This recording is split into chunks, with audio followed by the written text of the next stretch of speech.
How's it going, guys? Welcome back to the channel and welcome back to another video. Now, today I wanted to have a little preview of the upcoming game between Leinster and Northampton Saints in the Champions Cup. And yes, it is the semi-final. So before I crack into it, please like and subscribe. A lot of people that watch my content are not currently subscribed. So hit that like button, subscribe if you are enjoying the content, and let's break down the game.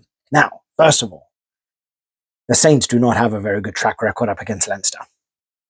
They really do not have a very good track record. Have I got faith in the Saints? Yes, I do. Have Leinster been resting all of their top names, especially with having Achir Snyman back? It's going to be a scary tie. Could we potentially see Furbank come back into the squad? I think so. Northampton put out a subpar squad in their last game, and I do believe it is in preparation for this game. This is going to be the biggest game of the season for the Saints, just outright. If they are able to get one over Leinster, this would set their season right, get them into the final. They've had a torrid time in the Premiership, which is just, it's hard to think when considering they are currently the champions of the Premiership. And now, I think after their last win, they jumped up a couple places, and I think they're around 6th. But they are they champions for the Premiership. So this isn't exactly something that you would think. And for a vast majority of the Premiership, they've been sitting 8th. But they have had some seriously good performances in the Champions Cup. And the Saints really look like a night and day team when it comes to the Champions Cup and it comes to the Premiership. So it's going to be a tight game, I do believe. Leinster are a very scary team. I am a person that really believes in momentum when it comes into big games. And for the past 2 games, we have seen Leinster play a subpar team. Yes, they ended up losing 35-22 to the Scarlets. They put out a very good performance up against Ulster and won 41-17. But it surely has to have something in the back of their minds coming off of that loss to the Scarlets. And hopefully the Saints are able to capitalize on that, especially considering they are what? They got 4 on the trot. They beat Bristol. They beat Newcastle. They beat Castres. And I believe they beat Clermont as well. So they are in good form. They are in brilliant form when it comes to the Champions Cup. And I don't know. There's just something about the Saints in the Champions Cup that gives me hope. It gives me a little bit of faith, right? So I'm pretty certain we are going to be seeing all the big names. Like you got your Alex Mitchell, your Finn Smith, Tommy Freeman, Henry Pollock. Everyone's going to be raring to go. But then at Leinster, James Lowe is going to be ready. He's going to be fit. And if any of you guys can remember the previous game between Leinster and Northampton, James Lowe actually got a hat-trick. He banged in a hat-trick and Leinster ended up winning 2017. Now, this was a tightly contested game, unlike the other games that have happened between Leinster and Northampton in the past, because I think it's in the past 5 meetings, Leinster have won 5.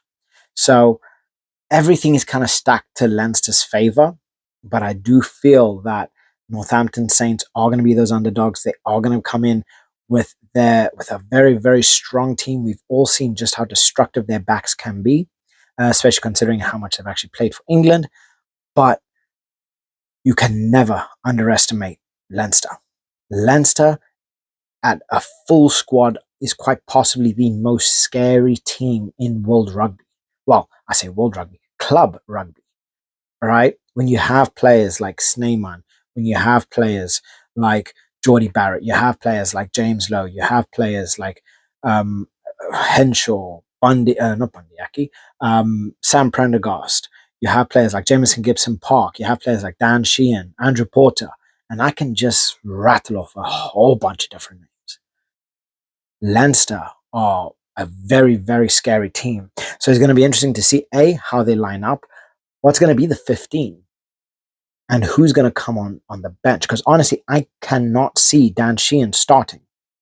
I feel Sheehan is going to come on in the second half and just absolutely rip things. He's just going to absolutely rip everything up. Dan Sheehan is quite possibly, I think he actually is the highest scoring hooker right now. Um, and this guy, he's scoring tries. Like it's fun. Like he's playing up in a children's game, playing rugby. Some can classify it as a children's game, but he's making it look easy. He's making it look simple, where hookers should not be scoring tries the way he does. It's just outright, he should not be scoring tries the way he does. But that also goes to show just how dominant he is as a player, how dominant Leinster are as a team, considering they've only lost twice in the URC. And that's for good reason. And a lot of it is because they were playing subpar squads. Bulls, they only lost by 1 point. Yes, the Scarlets, they did lose by quite a few players, but they didn't really have any of their big names ready and starting. So that one's to be taken with a pinch of salt. But this game is going to be pure fire because everything is going to be on the line here, right? It's going to be a make or break. You either go through or you kicked out. And the Saints are going to want to give everything they possibly can to really, really get something out of this game.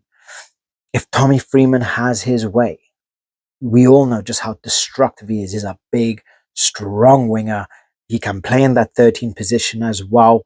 And he has a lot of mobility about him, even though he's not the fastest. He's a very smart player. Alex Mitchell is able to work the game like there's no tomorrow. His ability to control tempo. He is such a brilliant player. But then we look player for player. Is he on the same level as Jamison Gibson Park? Personally, I don't believe so. He's making his way, but Jamison Gibson Park, outside of DuPont, I feel he is the best scrum off in world rugby. Sam Prendergast is one of the most exciting players in world rugby as well. And that's just in general, whether he's playing for Ireland, whether he's playing for Leinster, and especially at his age, he is playing so good, and he's playing with a calmness way beyond his years, way beyond his years. So it's going to come down to who is ready on the day. Leinster, I don't know. A lot of the players are coming off of quite a few weeks of not playing rugby, like physical games, where a lot of the Northampton players have actually been playing games, at least putting in minutes in the games. So will this actually be a detriment to Leinster not playing a lot of their big names prior to the Champions Cup? I do understand they want to rest them.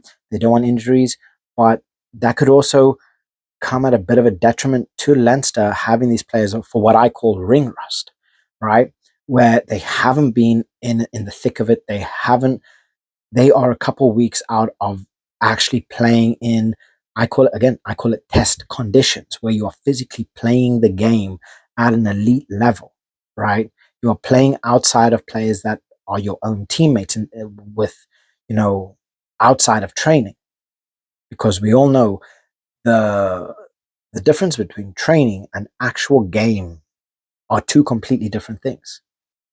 So will this affect Leinster not playing a lot of their big players together at the same time, having a fully effective squad?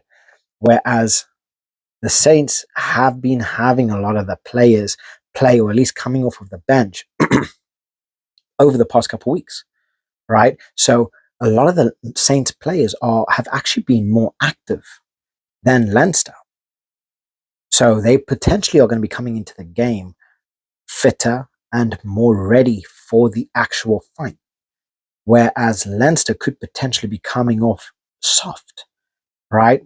Not being in the thick of it, not being that right mental space to say, look, we are coming in here to win. But again, we have to take into consideration the quality of players that are playing for Leinster, the quality of their first team. They are elite players. Their mental state is of an elite, it's an elite level. So will this affect them? I don't know. It's going to come down to the day.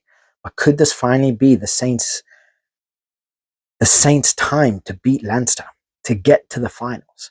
And if they are able to get to the finals, I truly do believe they have everything at their disposal to come and win the finals, whether it's up against Bordeaux or Toulouse. I truly do feel having that momentum behind them, having the nation behind them, they could beat any team that's put in front of them. I would love to see George Furbank come through. I'm hoping he is going to be fit, ready, and good to go. But again, only time will tell. He came on, a couple of weeks ago with a arm shield, and he played phenomenally. Even at, I'd say, about 60%. He played like an absolute beast and bagging himself a try. I do understand they want to give him a bit of time. And if ever there's a time that the Saints are going to need Furbank, it's going to be now. It really is going to be now, because whether you're playing Ram, whether you're playing Seabrook, whether you're playing, whoever it is, Furbank is such a crucial player of the Saints squad. He is going to be needed there.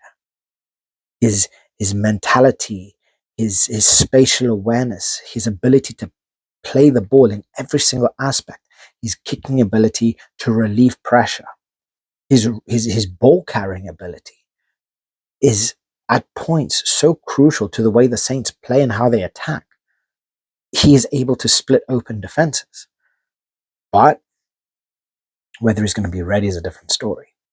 So I don't know. I want to hear what you guys have to think to say in relation to this. Do you think Leinster not playing a lot of their elite players will be to their own detriment?